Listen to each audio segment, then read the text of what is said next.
Okay, all right, let's start, okay? So I'm sorry for missing Tuesday. We will actually arrange a makeup class for Tuesday. Leave the open. So we arrange a makeup class. I would like to everybody know when the makeup class is, okay? How large the lambda is. So lambda is our shrinkage, right? Lambda is the parameter that controls shrinkage. It's the hyperparameter we have. And the idea behind ridge regression, or in general behind the shrinkage estimators, in general, is that the linear model, even when the dimension is high, okay, so when p is large, y equal to x prime beta plus e, let the x be a p plus times one dimension vector, right? So when p is large, even linear model can be too flexible sometimes. Okay. Now we begin this course by saying that linear model is one of the simplest model we can ever have. So the VC dimension is relatively low, and its generalization ability is pretty good, right? But in many cases, when p is large and our n is small, okay, so n is small and p is large, we'll talk about this case in more detail soon. But when this is the case, that even linear model can be too flexible in the sense this variance can be too large. And the variance is too large, our estimation is not going to be, our prediction is not going to be too well. Right? In that case, what we can do is we can, by shrinking the beta towards zero, we can decrease the variance even though that increases the bias a little bit. So we do this bias-variance trade-off. We increase the bias a little bit at the benefit, with the benefit of decreasing variance a lot, okay? So that our final model becomes more stabilized and the prediction becomes more precise. Now, that was ridge regression. Today, we're going to introduce the lasso. So the lasso and the ridge regression are really very similar, with the only exception that I'm going to change. Just 1 second. I think. With the only difference is I'm going to change this 2 norm into a 1 norm, okay? Into a 1 norm. And what that means is I'm going to change. So remember, the 2 norm is the summation of beta j squared, right? J from 1 to k, for example, from p. Right. So now what I'm doing is I'm going to change this from a square into an absolute value. That's all I'm doing. Okay. The only difference between the lasso and the ridge is changing from a square, in a sense, like where we're doing the 2 norm, into a 1 norm, we're doing the absolute value. Right. Now, what does that do for us, right? So why do we just change what we have here into a slightly different kind of norm and then call it a different estimator? Because when we do so, we end up with a very quantitatively and qualitatively quite different estimator. So I'll explain very soon, but just 2 more things. Everything should be very familiar to you from our discussion of ridge regression. This formulation is equivalent to this formulation. Right? You can think about the lasso as minimizing the RSS, right, the L2 loss function, plus lambda times the penalty. We can think about we minimizing the L2 loss subject to a constraint where the absolute value, the sum of s squared, the L1 norm of beta, is small or equal to a constraint. Right? So these 2 forms are identical. And what else? Similar to ridge regression, when we're doing lasso, we have to first standardize. So we always center and standardize the x, so that the x has mean 0, standardization equal to 1. And then we get rid of the beta 0. Okay, so we never penalize the beta 0. So the beta 0 is always going to be equal to, just as in ridge, the beta 0 is always going to be equal to the y bar, okay, the y mean, the mean value of y. So we get rid of beta 0. We let y tilde equal to y minus y mean, right? And so the y tilde here is in our formula, right? So this is the y tilde, which is the demean y. The x tilde is the standardized x. So we're minimizing the L2 loss defined this way, plus the lambda of the L1 norm of the beta. Okay? So that's exactly the same as in ridge regression, except that we're changing the norm of the beta that we're minimizing. Now, in ridge regression, there is a closed form solution. Okay? We know that beta is equal to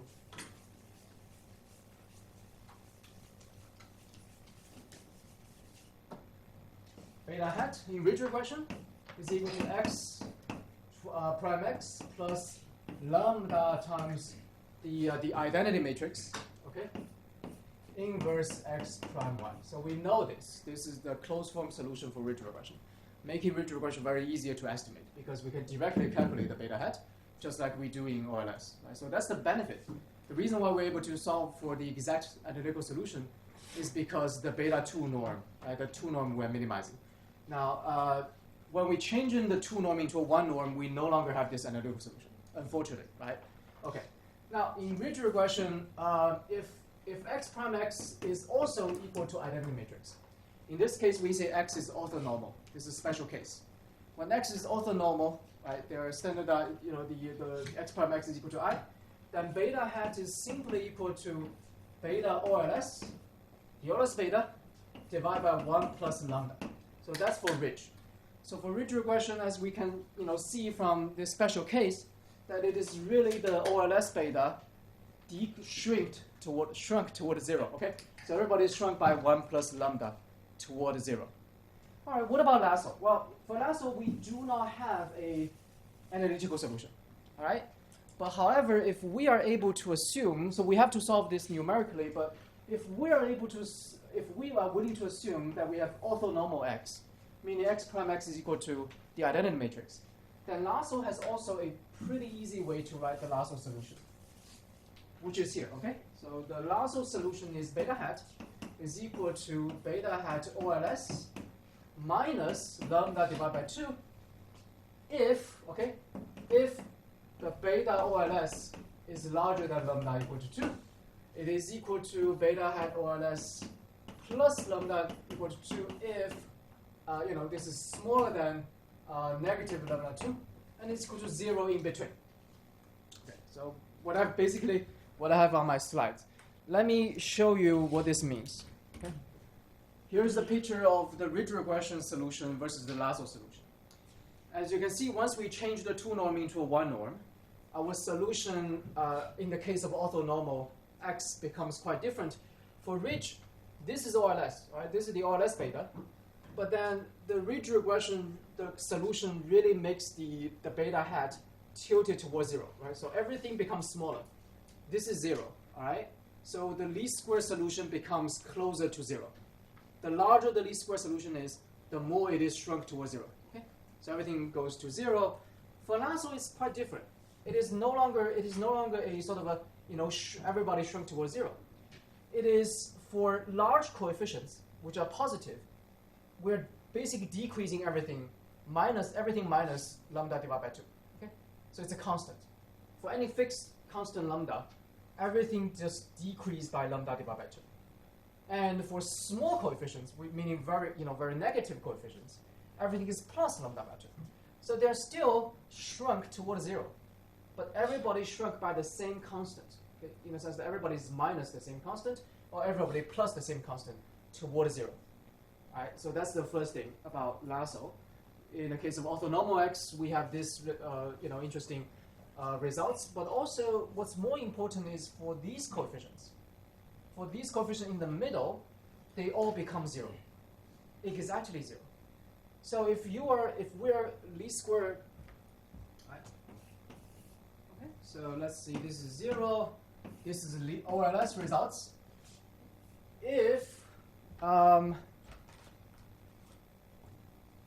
our OLS results is large, okay?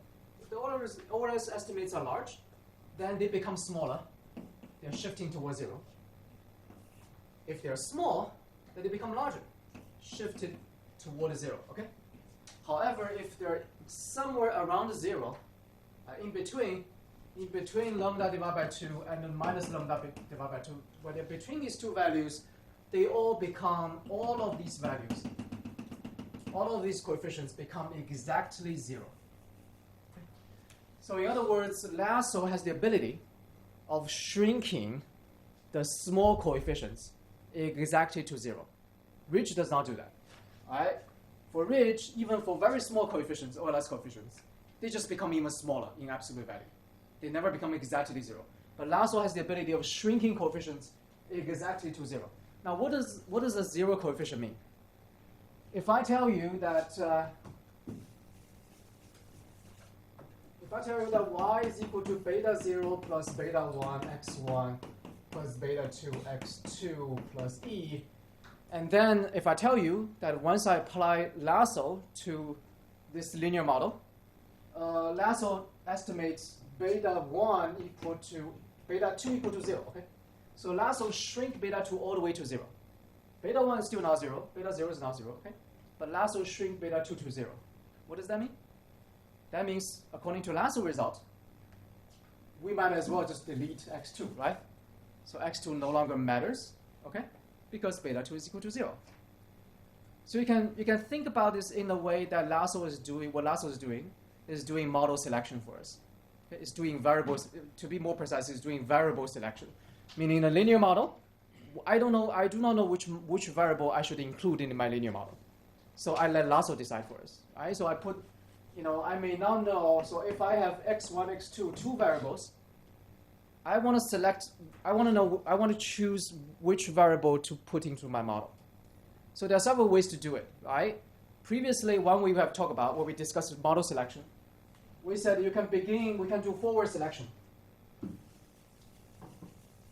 Remember how forward selection, or maybe one way we can do is we can compare all the different combinations. We can say, okay, y is just equal to beta 0 plus e, or we can try y is equal to beta 0 plus beta 1 x1, right? Or we can try beta 0 plus beta 1 x2, or we can try, of course, beta 0 plus beta 1 x1 plus beta 2 x2 plus e, right? So we can try all four different models. And then we can pick the one with the smallest cross-validation error, or we can pick the one with the smallest AIC or BIC, right? Using information criteria or using cross-validation. So that's what we said last time. Well, this is one way of doing model selection or variable selection. Another way is just throw both beta x1 and x2, okay? So we begin with a full model. We begin with beta 0 plus beta 1 x1 plus beta 2 x2. And then I apply Lasso to the model, okay? And the Lasso may shrink one of them to 0. If it does, then basically we delete this x2. x2 is no longer in our model, right? So our model only contains x1. So you can think about Lasso as essentially doing model selection or variable selection for us in this case. So in summary, Lasso has two effects, right? So Ridge has only one effect, which is shrinking and then making our prediction more precise.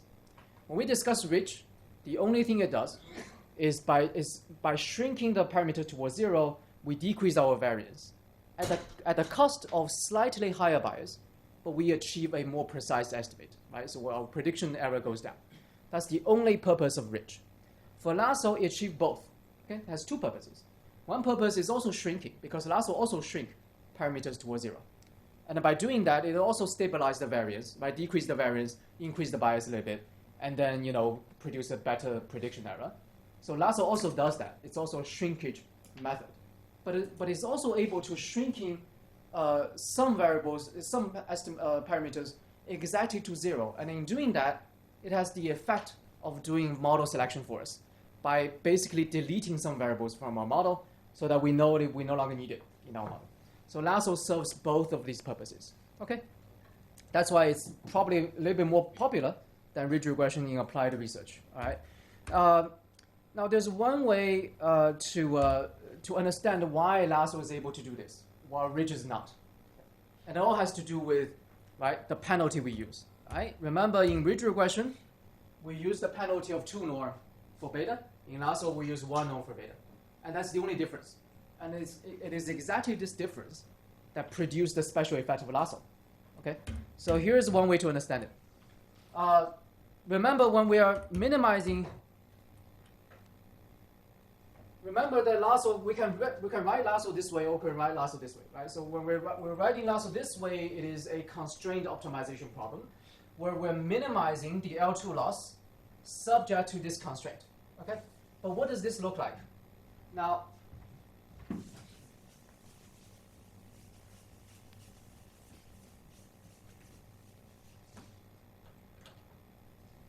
this L2, or this RSS, right, this residual sum of squares, as a function of beta, suppose we have beta 1, and beta 2. If beta is two-dimensional, then the L2 loss or the RSS can often be, right, it looks like this, okay? Right? Looks like this, with this point being the minimal point, right? So this is our minimum L2 loss, which is our optimal beta, right? So this is the optimal point we want. Without this constraint, what we're doing is we're just searching, right? So without this constraint, we're just searching through the beta space in search of this optimal point, okay? When we're doing numerical optimization. But with this constraint, oftentimes we cannot reach here because we have a constraint. The constraint binds us to a certain range of beta possible. Now, what does the constraint look like? Here's the picture, right? For ridge regression, the constraint is the 2 norm of beta is smaller than a range, right? Smaller than C. So the 2 norm of beta is a circle, okay? Right? It's beta squared, sum of beta squared, right? So it's a circle. So if I have, for ridge regression, it is beta 1 squared plus beta 2 squared, smaller than C. If you draw this constraint, then it is a circle around the origin. So we want to minimize the RSS, okay? And this is the minimum point, but we cannot reach here because we are confined to search for the optimal beta within this range for ridge regression. All right, so within this range, what is the optimal point? What is the point that minimizes the RSS? Well, it is here, right? Okay, because this direction minimizes the RSS. So within this range, the optimal point is here. As you can see, at the optimal point, what is the value of beta 1? What is the value of beta 2? Well, beta 2 is relatively large. Beta 1 is relatively small, right? Compared to the OLS. OLS is here, right? Beta 2 OLS, beta 1 OLS. So you can see that ridge regression shrink both beta 1 and beta 2 towards 0, making them smaller because we make them confined to this region. But what is Lasso? Well, Lasso is the L1 norm, right? So for Lasso, we have beta 1 absolute value plus beta 2 absolute value is smaller than C. This is our constraint for the Lasso. And what does it look like? It looks like this square thing, right? Okay, right? So this becomes the shape of our constraint. Now, if this is the shape of constraint, oftentimes what happens is when we're trying to, in this picture, for example, when we're trying to find the minimum point of the RSS, we end up here, right? At this corner, okay? And at this corner, what is the value of beta 1? It becomes exactly 0. Okay? So this is often what happens for the Lasso, which is because the nature of this constraint, or because the nature of the penalty we put, we're often able to arrive at this corner solution that is not available here, right? When we're using the 2 norm. So we end up with a lot of corner solution where one of the betas one of beta becomes 0. Now, of course, we cannot draw this in in more than 2 dimensions, right? We can only visualize in 2 dimensions, but this is a pretty good illustration of why the Lasso works the way it works. Because once we use the L1 norm, that we often arrive at corner solutions where one of the beta is equal to 0, which means we're shrinking it exactly to 0. Now, for the ridge regression, beta 1 is very small here. For the Lasso, it directly becomes 0. Okay? So basically, small beta, very small. If you have a bunch of very small beta, then Lasso will make them 0. Okay, go away, right? Ridge will simply shrinking them toward 0, while not making them exactly 0. That's why the Lasso has the property of variable selection or model selection, but the ridge does not have. Okay. All right. Let's see. In R, there's a popular package, right, written by Tifrani, called GMLnet, which will do the Lasso for you. If you recall, when we're doing ridge regression, we also use this function, with the only difference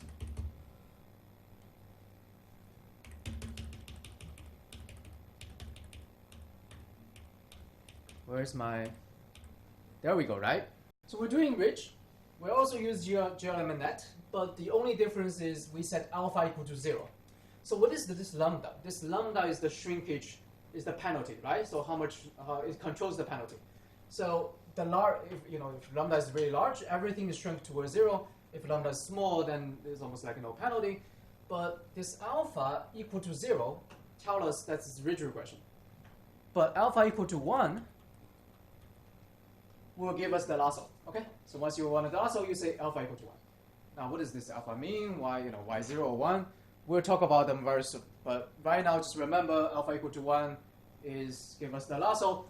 And let us first begin by trying to do the same credit card balance example. If I set my lambda equal to 0.01, that's a very small penalty. We see that our results are basically OLS, okay, very close to OLS results. However, let's still go back to ridge. All right. So for ridge regression, if you recall that when alpha is small, when lambda is small, we get close to OLS results. When lambda is very large, everything becomes 0 except the intercept, right? So everything becomes almost 0, but not exactly 0, it's just almost 0, because they are all shrunk very, very close to 0. But for lasso, if we set a large lambda, then we can see that the result is these coefficients become exactly 0. They disappear. And so the lasso result tells us that for this lambda value, our model only include limit, rating, and student, okay? So only include these 3 variables. All the other variables have disappeared because their coefficients have been shrunk exactly to 0. So you can see how Lasso is able to do model selection for us, right? It tells us that, look, only these parameters, only these 3 variables are left if at a certain given level of lambda. All right, sorry, scroll down. Now, if we do not specify lambda, then the GLMnet function will automatically do all kinds of lambda for us, right? It automatically selects a range of lambda, so we can see how different parameters or different variables change. So as we increase our lambda, I'm sorry, what's going on? Hold on. Maybe I should change my, okay? So as we increase our lambda from small to large, the coefficients change from OLS. They are shrunk and shrunk towards 0. But the difference between the lasso and the ridge is that for the lasso, these parameters or these coefficients are shrunk. If our lambda is large enough, they are shrunk to exactly 0, right? So as we increase our lambda, the number of variables left in our model become fewer and fewer, right? We have fewer variables left. Okay. Compare this picture with the ridge picture. See? People can see the difference, right? So it should be very clear to you. Okay.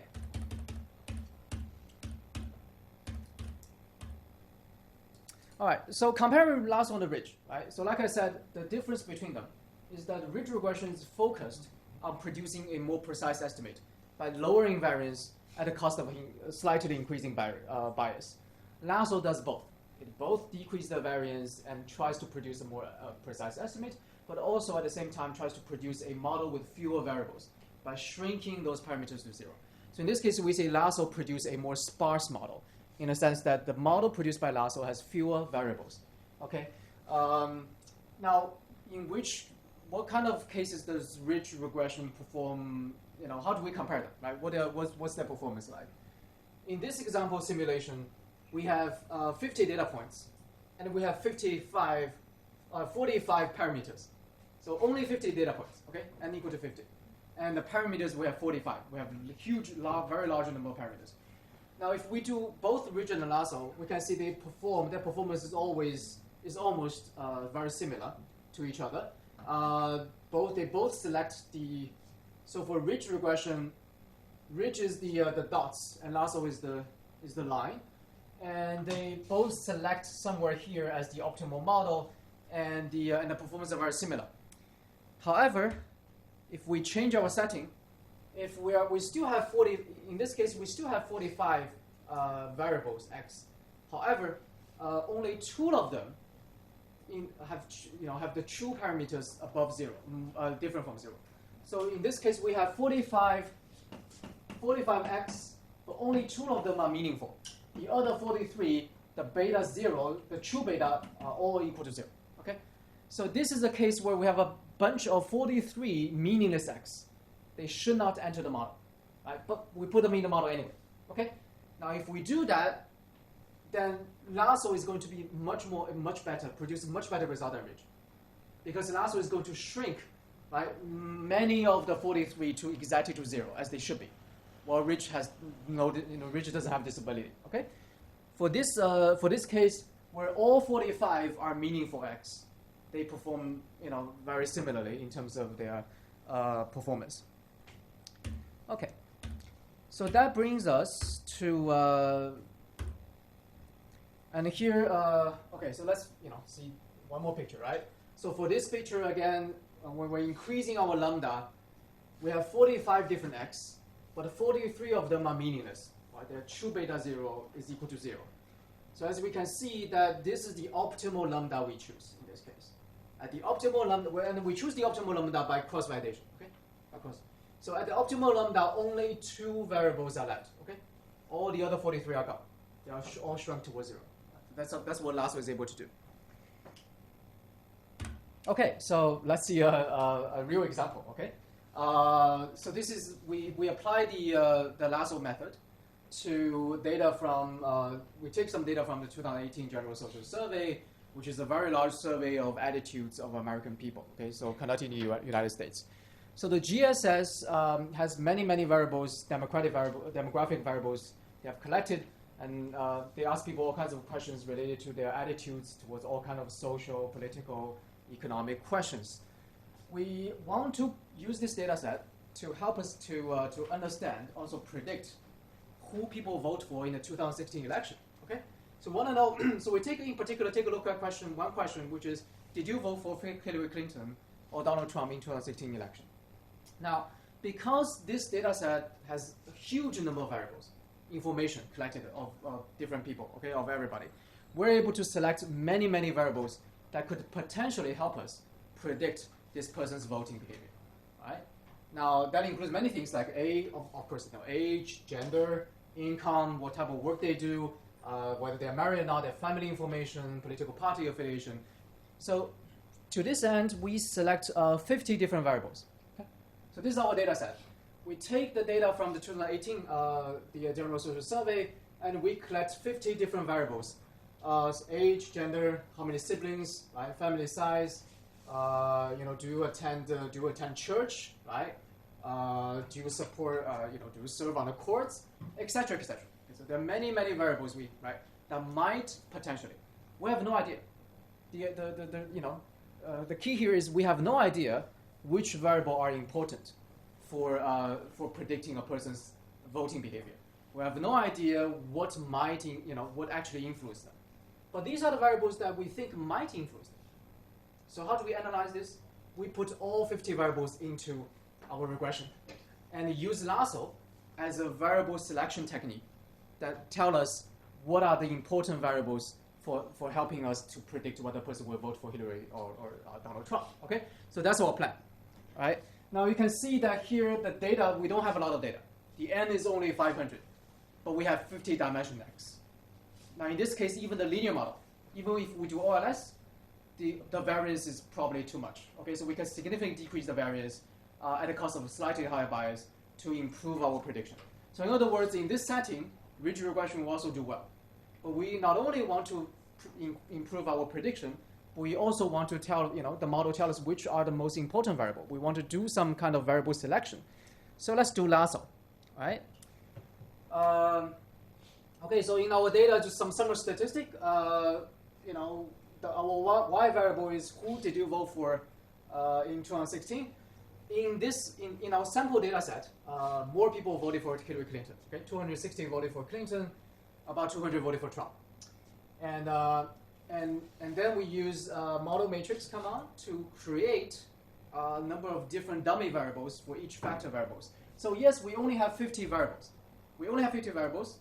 But after creating dummies, because a lot of variables are factor variables. For example, what's going on? I'm sorry, yeah, so that's mine. Right. So for example, right, the attend is a question of whether you attend church. So people say, okay, I attend, right, or I do not attend. So that's a 0, 1, but that's...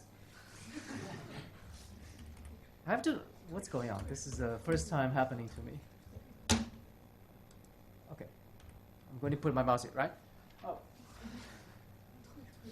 Sorry?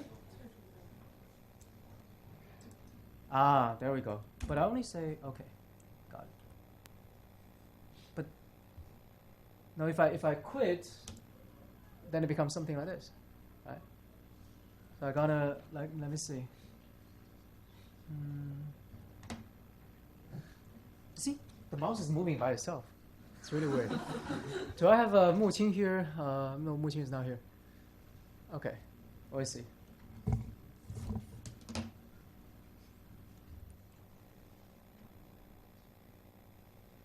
Wow. See, it's moving by itself.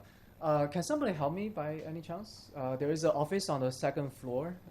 There are some people who are in charge of this multimedia room. If somebody can go there and talk to them, that'd be great. Just tell them we have this slight malfunction. Thank you so much. So let's just do this for the moment, okay?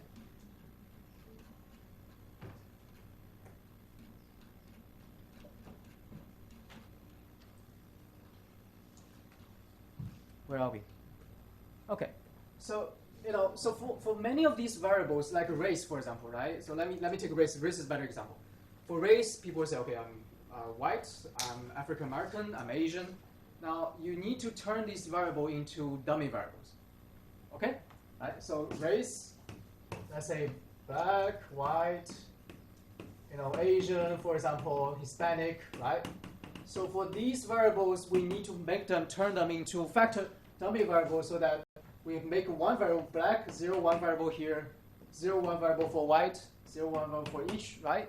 So even though it's one variable, after we creating dummy variable for each different levels of the categorical variable, we actually end up with a much larger matrix, right? So X in the end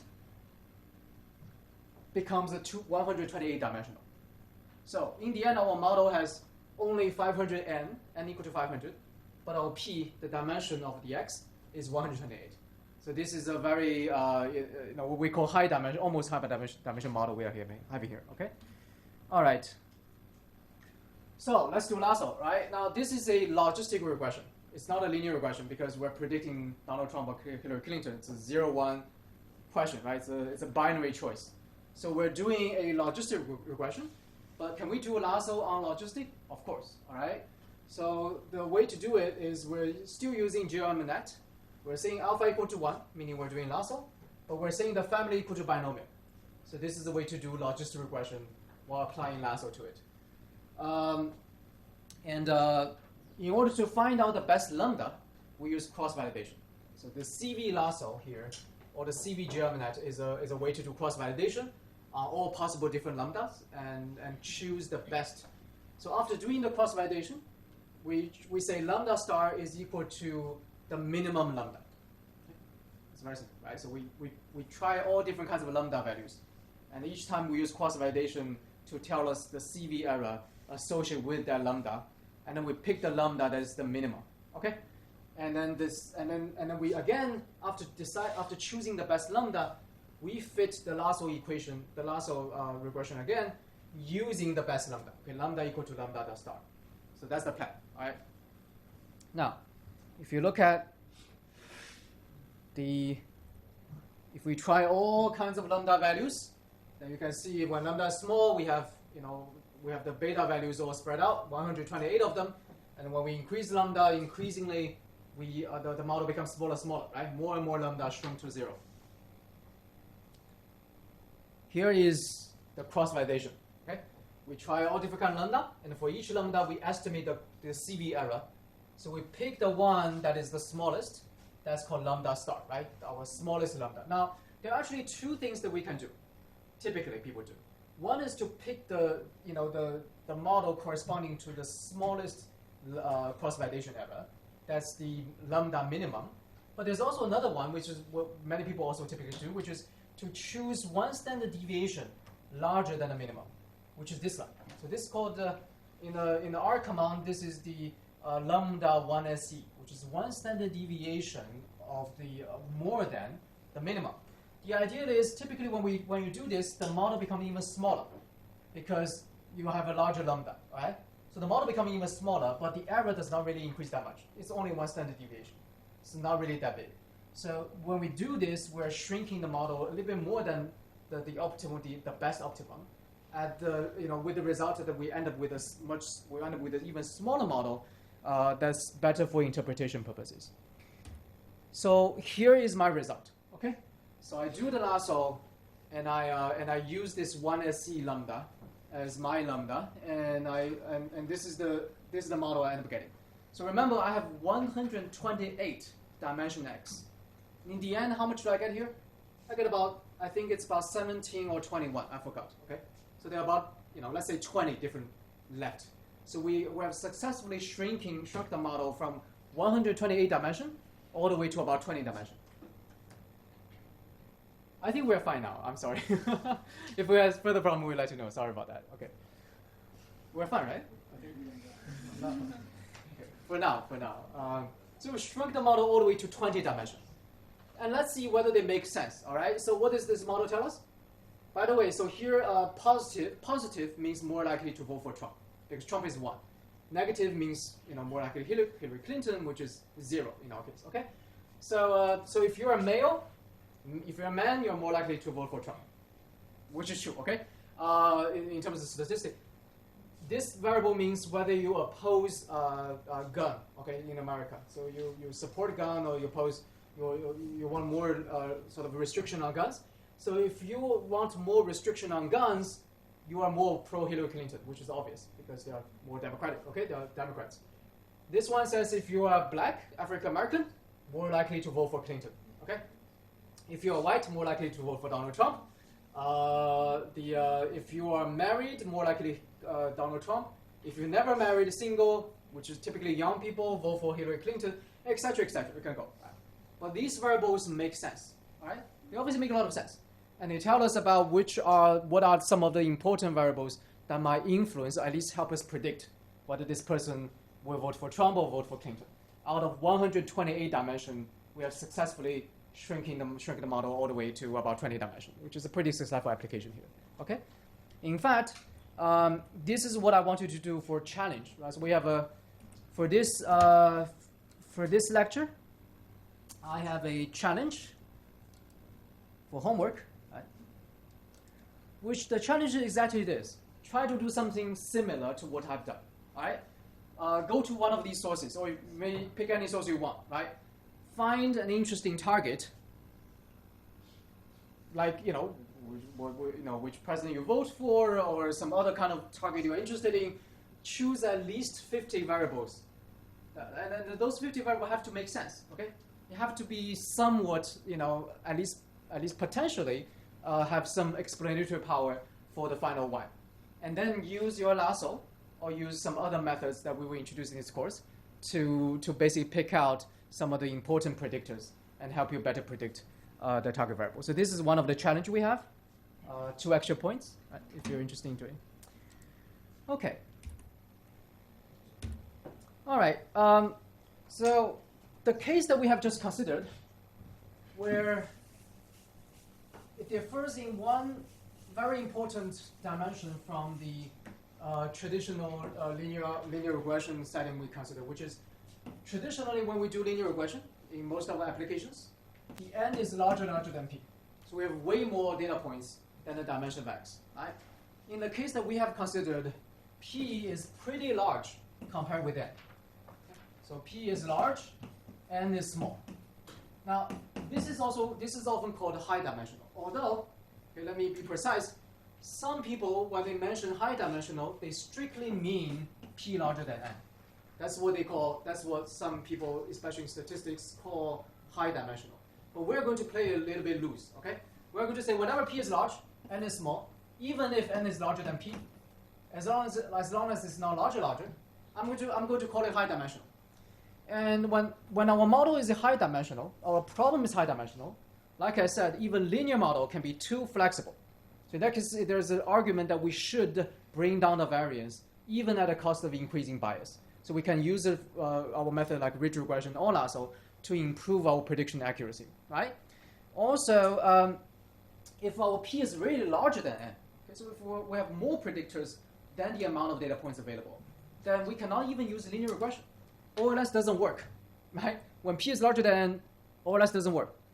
This is a very simple illustration, right? So here N is larger than, so P is two-dimensional. We have one X and, they're two-dimensional X. Sorry, we have only one dimension, right? But so this is Y. Well, here we have more data points than P. Well, we can fit a linear regression, right? But if we wanted two data points, then you can always fit there's fit a line, but there's only one data point, then there's nothing you can do, all right? So if P is larger than N, then there's nothing you can do for linear regression. So you have to use a method like Lasso Ridge.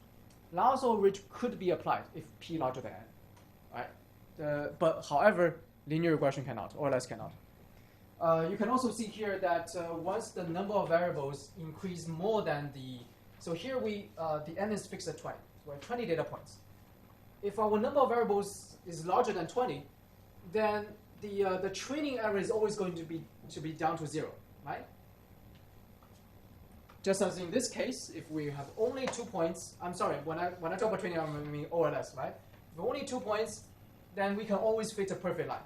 So the OLS has 0 training error. In that sense, when we approach a high dimension, the linear regression OLS will give you almost 0 training error, right? However, the test error goes up like this because it's no longer a good enough model. So all I'm saying is, in high dimension, first of all, linear model can be too flexible. Second, OLS doesn't apply if P larger than N, right? Okay. Now there's also a problem of collinearity. If you have a huge number of X, then typically multi-collinearity is a severe problem. But there's very little you can do in that case, right? Even if whether you're doing Lasso or you're doing other methods, it's very hard to, if you're high dimension, typically multi-collinearity is going to be a severe problem. Okay. Now I'm going to talk about something that you can do in high dimension that can even improve upon the Lasso. And the idea is actually very simple, which is you can do Lasso multiple times. And this is called a multi-stage Lasso. Right? Don't laugh at it because this is not as stupid as it sounds. So if suppose we have this linear model, y is equal to x prime beta plus e. Now, if I have a beta, let me define beta star as the population coefficient. By population coefficient, I mean the beta star that minimizes this model in the underlying population. Okay. Now, let me suppose that this beta star has a lot of 0. All right. Now, so if y is equal to x prime beta plus e, and this x is a p-dimensional, right? So let's say 100-dimensional. So x is x1 all the way to x100. If I fit this model in the underlying population, I get beta 1 star all the way to beta 100 star. Now let me suppose that lots of these beta star are actually 0, meaning that in the underlying population, y is only, for example, beta 0 plus beta 1 x23 plus beta 2 x56 plus e, and then that's it. All the other beta 0. In that case, I say the model is sparse, okay, or the underlying beta is sparse. Sparse meaning we have lots of beta, but most of them are 0. So in this case, we say we have a sparse high-dimensional model, okay? Now, if a model is high-dimensional but also sparse, then Lasso is a great tool to use. If it's not sparse, if all of these beta actually are not equal to 0, then Lasso and the ridge are comparatively similar. But if it is sparse model, meaning lots of beta 0, then Lasso has the ability to shrink them to 0. Okay, so Lasso is a great tool to use. However, in this case, we also say that oftentimes, we can even improve upon the Lasso by doing the Lasso the second time. So we do Lasso the first time, and then we select some variable. I mean, suppose we use Lasso the first time. Oftentimes, in high-dimensional sparse models, sparse cases, if you use Lasso the first time, it's not going to pick up. It's not going to shrink everything else to 0, meaning it doesn't work that well, okay? So here, only 23 and 56 are non-zero. All the other things are 0. But if you only use Lasso one time, it may not be able to shrink everything else to 0. So it will pick up something like x1, x3, x17, x23, etc., okay? So pick up more variables than you want. In that case, what can you do? you run the lasso the second time, right? So this is a simple idea. It's called a multi-stage lasso, but there's an intuition behind it, which is the intuition is when you first have a very large model with a high dimension, when you run lasso the first time, there's just too much noise. Okay, all of these x are noise because only 2 of the x are true x here, right? All the other 98 x are noise. So when you do lasso the first time, there's just too much noise to produce the optimal result. So use lasso in the first stage to try to shrink, right? Focus on shrinking all the beta to 0. And in the second stage, you run lasso again, but this time there's much less noise because you have already picked up So there are only 2x that is not equal to 0 here. Suppose we run lasso the first time, it may pick up, for example, like 20, okay, out of 100. So the second time you run on it, there are only 20 variables, much less noise to compete with the true variables. So we're better able to pick up the true variables the second time. All right, so that's the idea behind running multi-stage lasso. Of course, in the second stage, there's this very special case in which we can run lasso in the second stage, but with lambda equal to 0. If we run lasso in the second stage with lambda equal to 0, what is it? It's basically OLS. Okay. Remember, lasso with lambda set to 0, meaning we do not do penalty, is basically OLS. So a very special case of multi-stage lasso is called a post-lasso OLS, which is lasso first and OLS the second. And oftentimes, even when you do this, you can also improve your estimate of the accuracy and the prediction accuracy of your model. Okay. A little bit literature on this, right? The idea of multi-stage lasso sounds simple, but there's a literature on it, right? The original idea originates from a very famous paper by Efron and his co-authors, basically proposing something called the least angle regression, LARS, which is a more general method that incorporates the lasso. Okay, incorporates the lasso. So when in the Efron paper, the authors actually discussed using OLS in the second stage, so we can do LARS and OLS hybrid, which is very similar to the idea of multi-stage lasso. And then in 2007, Xiamen, this author has a paper in 2007, basically proposed the idea of multi-stage lasso, which he called relaxed lasso. Okay, I don't like the name, but that's what he decided to call it. Relaxed lasso, running lasso for multiple stage. And the author specifically discussed using OLS on the second stage instead of lasso, which can also improve upon things, right? Special case of lasso in the second stage. And then, so these are statisticians in econometrics, 2 economists, Bologna and Cherny-Zhukov. They published a paper in 2013, again proposing running OLS in the second stage and running lasso in the first stage, which they call post-lasso OLS. So to me, at least, the method proposed by Bologna and Cherny-Zhukov is completely embedded, right? It's basically what what Xiamen and Efron, etc., have already suggested, right? So there's not much difference to me, but they have made this name called post-lasso OLS, which has become quite popular in recent econometric applications. So I'm going to stick with these two names. I'm going to call the multi-stage lasso, right? And then I'm saying, okay, it includes the post-lasso OLS, because OLS is a special case of multi-stage lasso.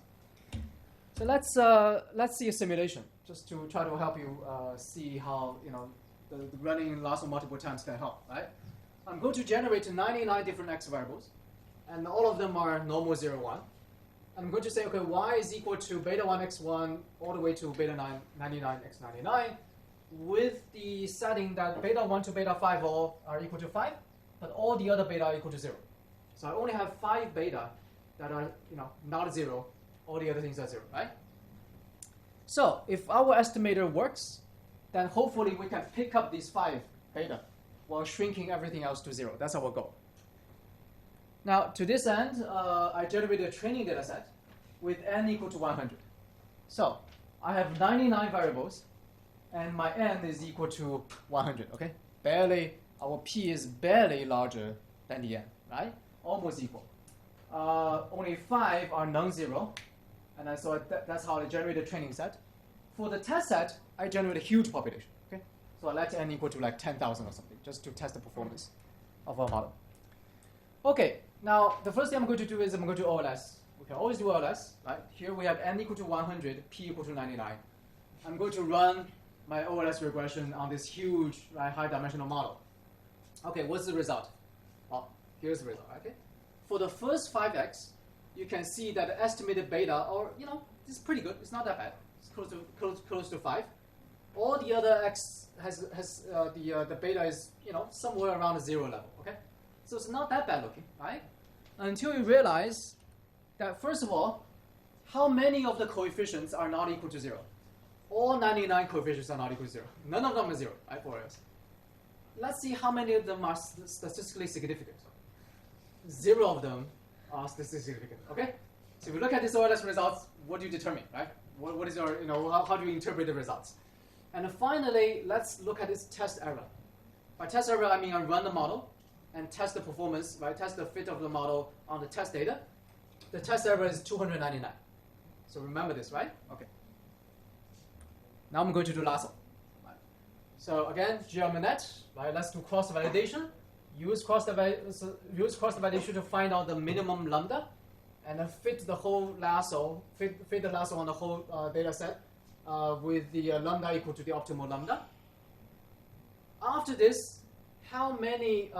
Because there are too many, I will not list them, but how many beta are not equal to 0 after we run Lasso? 17.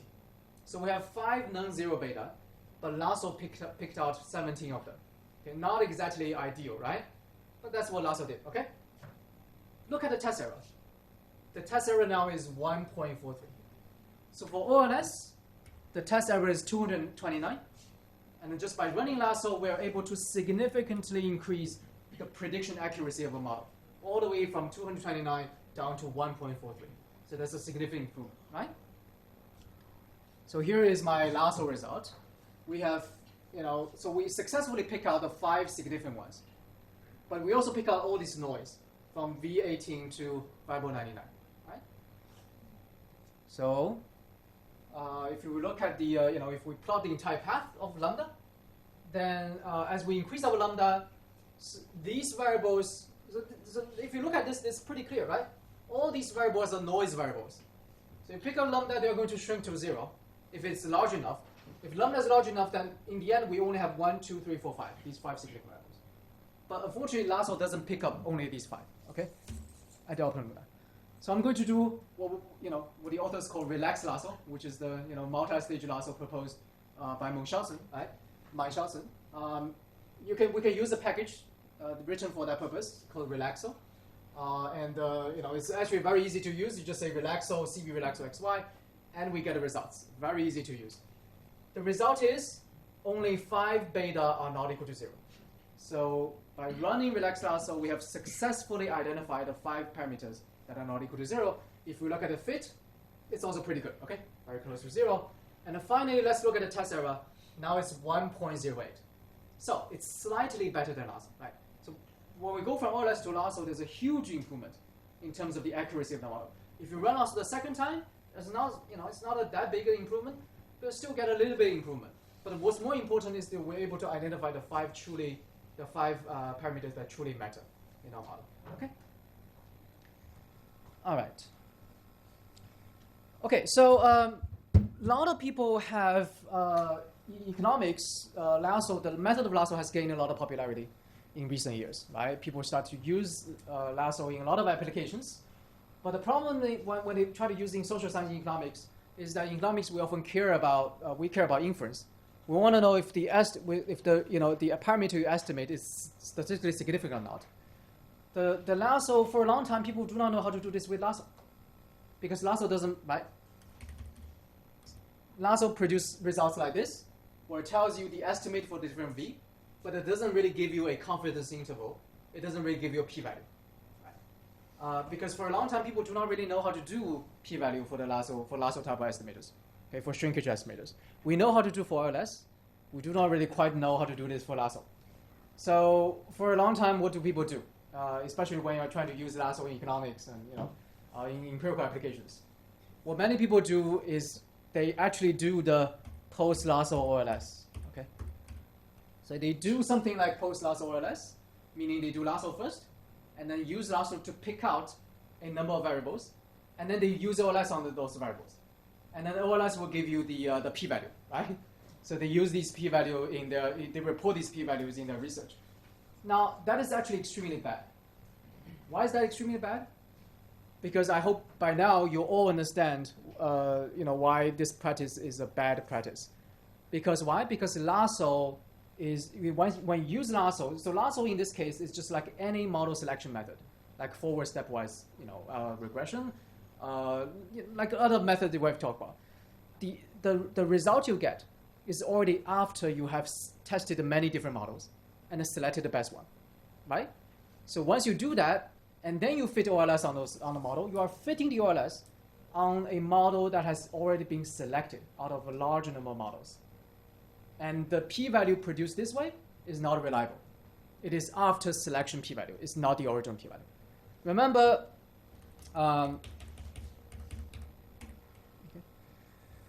remember that we have already talked about for a long, many times, since the foundation course. We're talking about the problem of specification search and the data snooping. The idea is, the more model you try, right?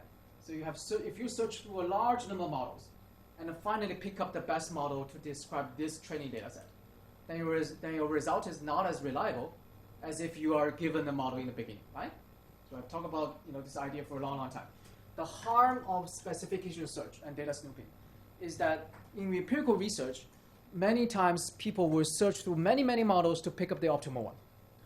If you do that, and if you do not account for the selection purpose, if you do not account for it, then the result you get is overly optimistic because it's specifically used to fit your training data.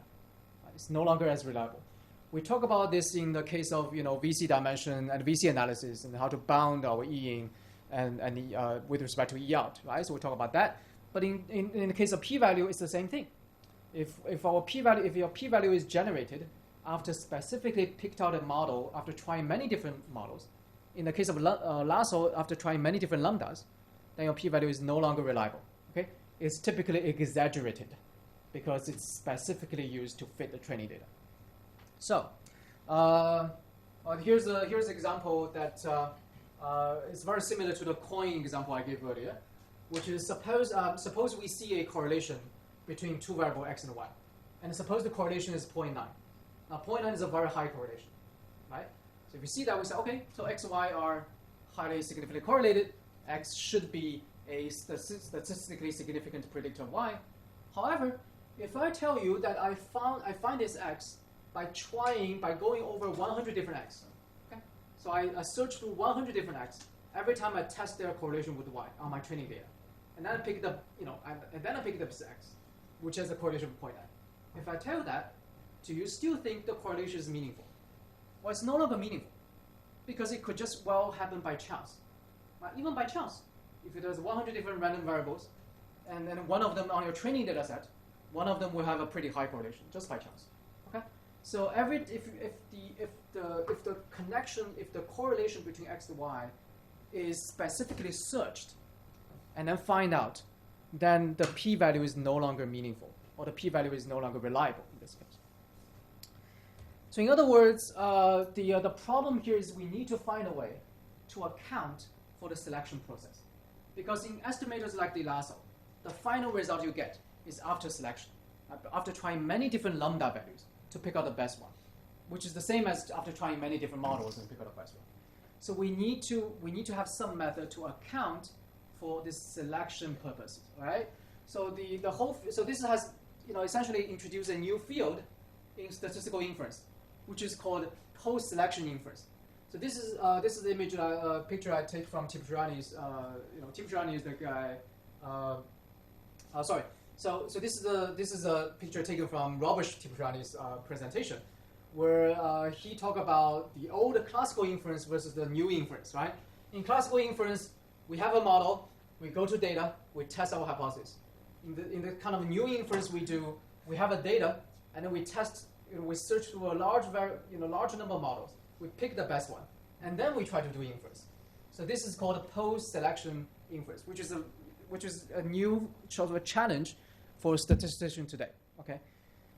Now I'm not going to I'm not going to go over the specific sort of method of constructing post-inference, post-selection inference confidence interval for Lasso type estimators. Here I briefly, if you look at my slides, I briefly introduced the idea of conditional coverage. So conditional coverage is one way of doing post-selection inference. I'm not going to go over it today in class. I'm just going to tell you how to do it, okay? Let's take a look at some examples where we can use the method that people have so far developed to see how post-selection inference differs from non-post-selection inference, right? Non-adjusted inference. So here is one example taken from Taylor and Tibshirani's paper, where they compare the naive p-value versus the adjusted p-value. The naive p-value are p-value produced by OLS, running OLS on Lasso selected variable. So they first run Lasso, select some variable, and run OLS on it. The p-value you produce this way is called naive p-value. Now, if you use their method, which is a post-selection inference method based on conditional coverage, the value of the p-value is significantly adjusted upward. So these variables are no longer significant, right? They were significant according to the naive p-value, but no longer significant after accounting for selection. As you can see, the adjustment is pretty huge. Okay. Here, let's try, right? So what I'm going to do here is I'm going to use the simulation example I just had. Remember, we had this simulation where we generate 99 variables, only 5 of them are significant, right? So let's try. Okay. I'm going to use the package developed by Tibshirani et al. In his co-author 2016 called a selective inference, which specifically used their post-selection inference method to produce a p-value for Lasso type estimators, right? So the way it does is you can use their function, and you tell the function what is the optimal, what is the beta you use, what is the lambda you use, which the beta and lambda are produced by our previous Lasso run, right? And then it tells you the p-value. So it's pretty simple. Now I'm going to compare the p-value using their method with the naive p-value. The naive p-value is I select those variables for which our Lasso beta is not equal to 0. Okay? And then I'll run OLS on it. Remember we have these 17 variables that are picked up by Lasso in the first stage, right? So according to Lasso, these variables, their beta is not equal to 0. And I'm going to fit OLS on all these variables, containing only these variables, and look at the p-value produced by OLS, which I call naive p-value, right? So if we compare the naive p-value versus the adjusted p-value, here is the OLS result. If I run OLS on the 17 variables selected by Lasso, you can see that these 5 variables, which are the true, right, the true meaningful variables, they are highly significant. But I also get 1, 2, 3, 4, 5. I also get 4 or 5 other variables that are also significant, statistically significant, which they should not be, right? Okay. And this is the result by using the post-selection inference method developed by Taylor, Tibshirani, etc. And you can see, using their method, all of the other variables become insignificant. They're no longer statistically significant. Although one variable that should be significant also become insignificant in next case. All right. Here is a simple comparison, which I generated a picture very similar to their paper. We can see that this is the naive one, and the green one is the adjusted one. So for the adjusted one, unfortunately, we have one significant variable that becomes insignificant, but we also avoid all 3 variables that should not be significant, right? According to naive, they are significant. Okay. So what is my message here? The message here is if you want to use Lasso in your empirical research, Lasso type estimators, selection estimators, you need to be careful if you want to do inference. Okay? If you want to use p-value to say, okay, which variables are significant, which variables are not significant, you need to use a post-selection method. This is a highly active research right now. So what I'm presenting here is just one method developed by several authors, including Tibshirani and Taylor. But there's an active research area. Many people are developing new method and doing, people are constantly writing new papers. So if you are interested, for example, in actually doing research in this area, this is also one area you can do, right? Producing statistical inference for post-selection methods. because that's very important today when most of our methods in machine learning involve some kind of selection. Okay, all right. Okay, so back to discussing shrinkage and regularization in general. Now, one way, so we have talked about ridge regression, we'll talk about the lasso. One way to think about them, especially for lasso, right? For the lasso, I said the lasso is a sort of like a model selection method because it not only shrinks, it also selects variables for you, right? But one way to think about the lasso is that it is a special type of model selection. It is different from, let's say, forward stepwise selection, in the sense that the forward stepwise selection only selects among a fixed number of models. But you can think about lasso as almost a continuous model selection. Let me explain what I mean. Let's consider a series of polynomial models. Okay, let's just say, we go from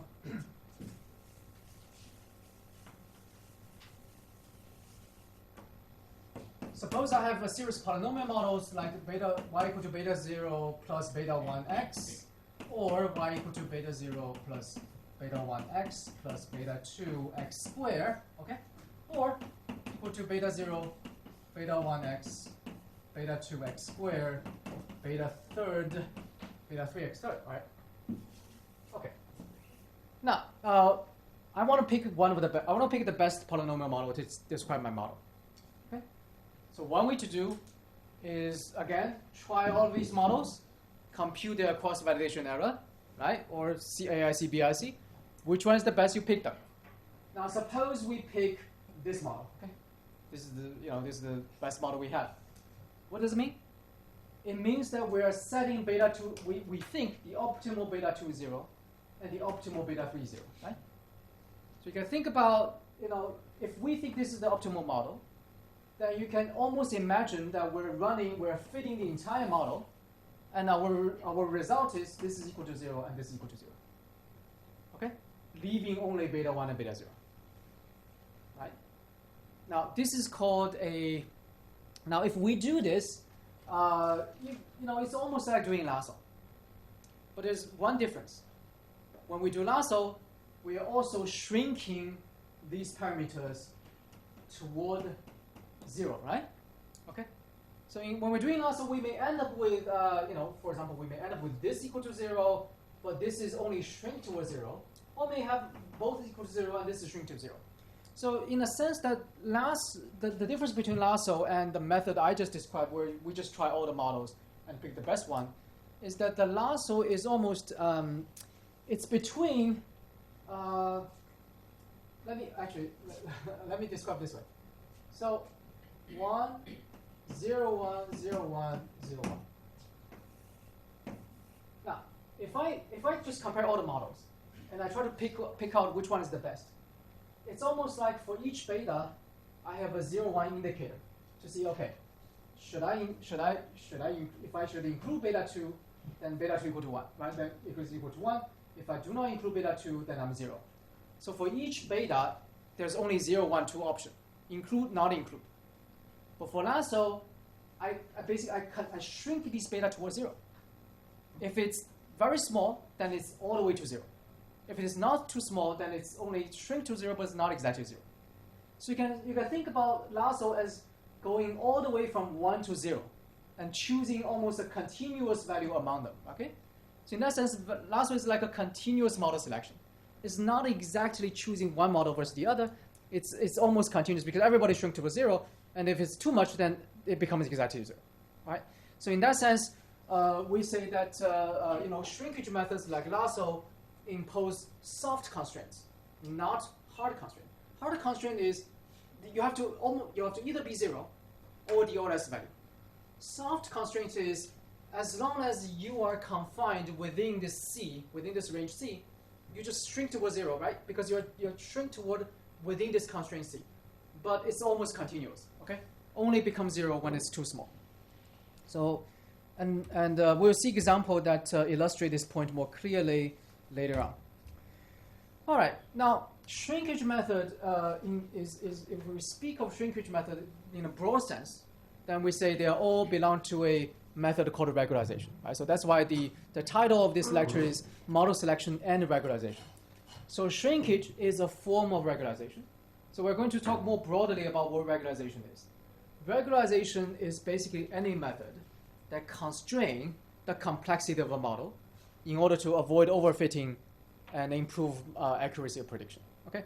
So regularization is a method of constraining the complexity of a model. Remember in Lasso, one of the ways to write the Lasso or the ridge regression is that we're minimizing the L2 loss subject to a constraint, where the constraint is, the beta 1 norm, the 1 norm or the 2 norm of beta is smaller than or equal to a C, right? We can write it in more general terms. When we do regularization, we can say the formulation regularization problem is that we're always minimizing the the in sample error, subject to something, okay? Let me call this something omega h, okay? So we're minimizing the in sample error of a hypothesis h, subject to this omega h smaller or equal to C. What is this omega h? This omega h is a measure of the complexity. So in general terms, regularization does this. Okay, regularization methods always minimize the E-in, but always make the complexity of the model subject to within a certain range. That's how it constrains the complexity. So any method that does this is a kind of regularization method. Okay. Now there's also another way to call it, which is called we're minimizing the empirical risk, called ERM. So if you're minimizing the E-in, we say you are minimizing empirical risk. We're doing empirical risk minimization, ERM. So for regularization, there are two ways to write it. One way is to write it this way, which is we're minimizing E-in subject to a constraint, which we call constrained ERM. There's another way to write it, which is exactly equivalent, which is to write it this way, right? So we're minimizing E-in plus lambda times the complexity of the model. That's just the equivalent way of writing it. In this case, we can give a new name to it.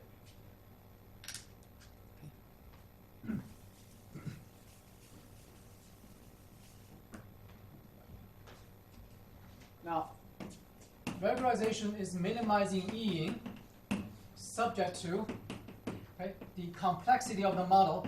I would just say omega is smaller or equal to C. So that's one way of writing it. It's called constrained ERM. Now, there's another way, which is minimizing E-in plus lambda, okay, times gamma, okay? Right? We're all familiar with this form right now, okay? Now, I can give a new name for this thing. Let me call E-in plus lambda times this omega thing. Let me call it E or AUG, augmented. So this is in sample error. Let me call it the augmented error, okay? Or augmented in sample error. Now, what I'm going to argue is if we minimize the augmented in sample error, it gives us a better result than, it gives us something that's closer to E out rather than E. Okay, so I'll talk this in a few seconds. But let's first see some general idea of regularization, which is very similar to the shrinkage methods we have talked about, right? The idea is, okay, we have some data, 1, 2, 3, 4. We have 4 data points. Now, the blue curve is the true underlying F. I'm going to fit a very flexible model. Okay, the model is very flexible. So the model is so flexible, actually in this case, it goes through every data point. The E-in is equal to 0, right? And then what I'm going to do is I'm going to constrain it. Okay? I'm going to make this model less complex. By what? By doing regularization. And then remember, regularization basically constrain the complexity. Okay, confine the complexity. So if we constrain the complexity, we can make we can make our model fit immediately much closer to the underlying target. It's really that simple. Initially, it's very complex, very wiggly, and by constraining the complexity, we can make it much closer to the true target. That's the ideal of regularization, right? Okay. Now, of course, how much you constrain it depends on our lambda, right? So the regularization is all about choosing the best lambda. If lambda equals 0, it's very wiggly like this. If lambda is too large, then it becomes really a linear line, which doesn't fit the underlying target as well. Only by choosing the appropriate lambda can we achieve this optimal result, right? Okay. Now here's a example the fun example back to our foundation course. Remember in foundation.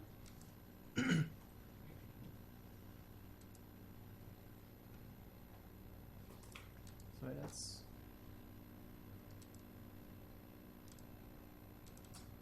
okay.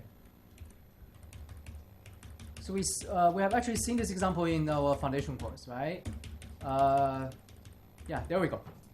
Remember this example? We have two data points, and then the underlying true relationship is sine curve. So I ask you, look, which model is the best? Is it the constant model or is it the linear model, right?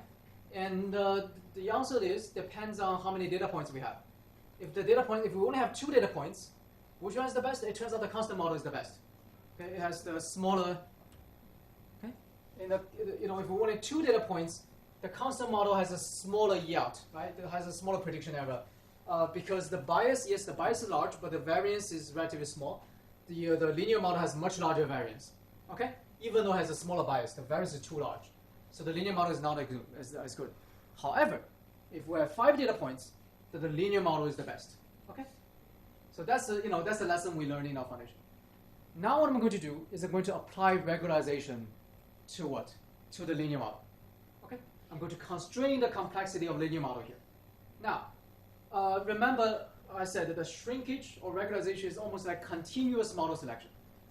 Without regularization, we have only two choices, constant or linear. Now what I'm going to do, and in the case of linear, we mean more or less fit, right?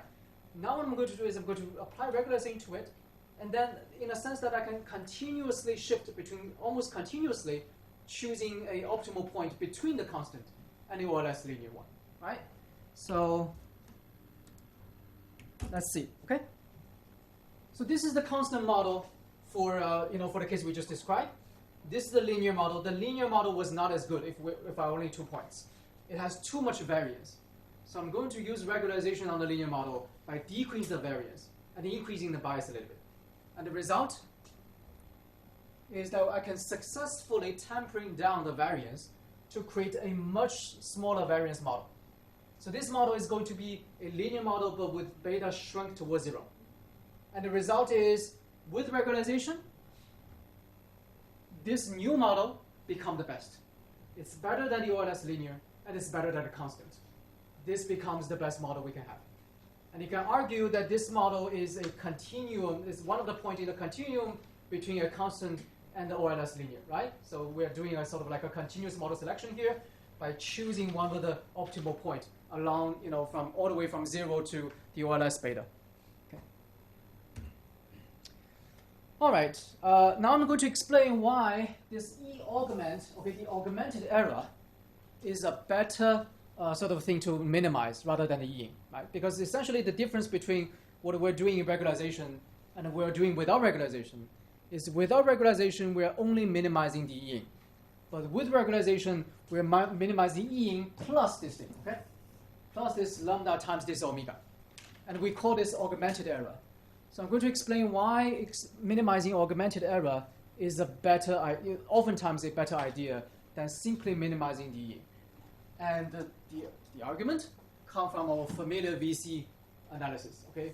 So remember from our VC analysis, VC generalization bound, our E out, the difference between our E out and E-ing is that our E out is smaller than E-ing plus something, right?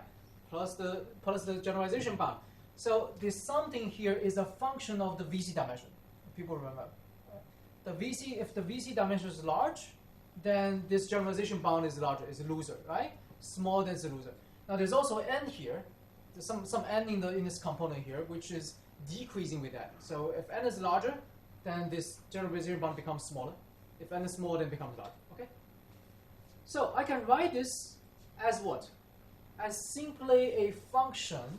Remember what VC dimension is. VC dimension is a measure of complexity. Okay? So essentially, this E out, you can think about this E out, the auto-sample error or the prediction error, as E in plus a function of the model complexity. Which is what? Which is very similar to our augmented error, right? So augmented error is E in plus a function of what? Of model complexity. So that's why minimizing this thing, minimizing the augmented error, is almost like minimizing E out. Because E out is basically E in plus something, a function of the model complexity. Okay? And of course, how do we fine-tune that? Like, how do we choose the optimal complexity level? Well, we use the lambda to guide us, right? So the lambda level guides us, which is the optimal penalty we should have. But the ideal is the augmented error is closer to E out rather than E, right? So E out is closer to E augmented error rather than E, because augmented error takes into account the complexity term in this VC generation bound. Okay. Okay. Now, when we go from shrinkage to regularization,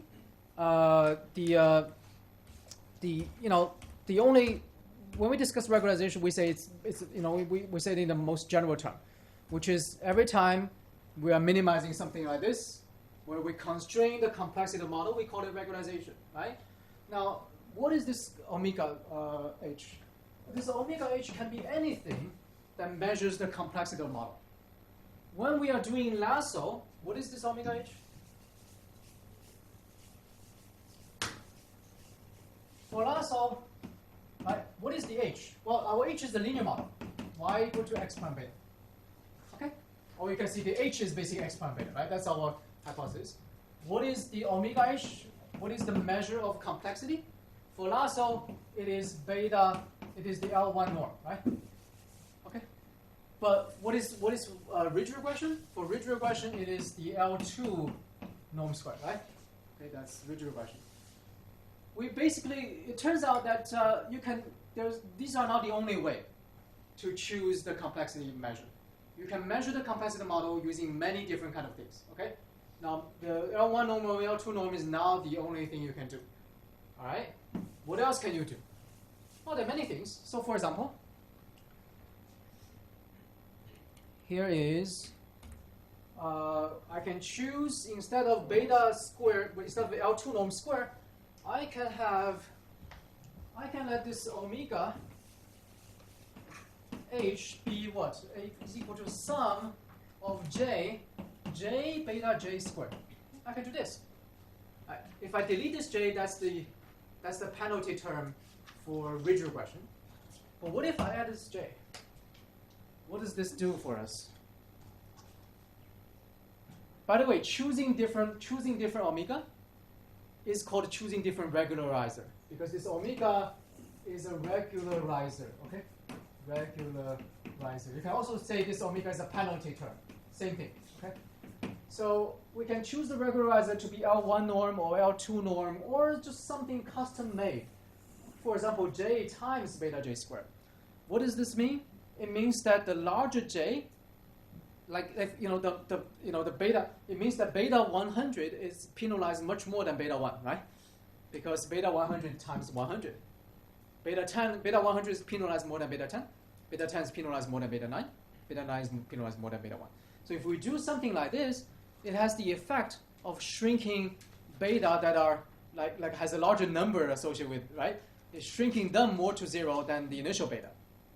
Why do you want to use something like this? Well, like the polynomial model, remember? We were talking about the polynomial model where y is equal to beta 0 plus beta 1, x plus beta 2 x squared plus beta 3 x third, right? So if I want to do lasso or ridge on this kind of models, I may want to shrink the higher order polynomial terms to 0 more than the lower order ones. In that case, what can I do? Well, I can times the j, right? Okay, by timing a j, I will penalize these higher order ones more than the lower order ones. So in other words, the way that we choose regularizer, oftentimes depends on what our purpose is and what the model is. The optimal regularizer depends on our model and depends on depends on the purpose we're trying to serve. Okay. Now, if our purpose is producing a lower order polynomial model, then we can try to shrink the higher order to 0. Then we can use something like this. All right. So I'm running out of time today. So next time I'm going to talk about another kind of regularizer that's very popular, that is between the lasso and the ridge. It's a combination of lasso and the ridge. It's called elastic net. So next time we'll talk about that, and hopefully I can finish the whole lecture next time. Okay. If you want, our homework is due this weekend, right? So if you want, you can go ahead and start doing homework for model selection regularization. And I have several new challenges. So here's a challenge of regularization, which I already talked about, where you can go to a data set, find a large number of variables, and do a shrinkage method on it.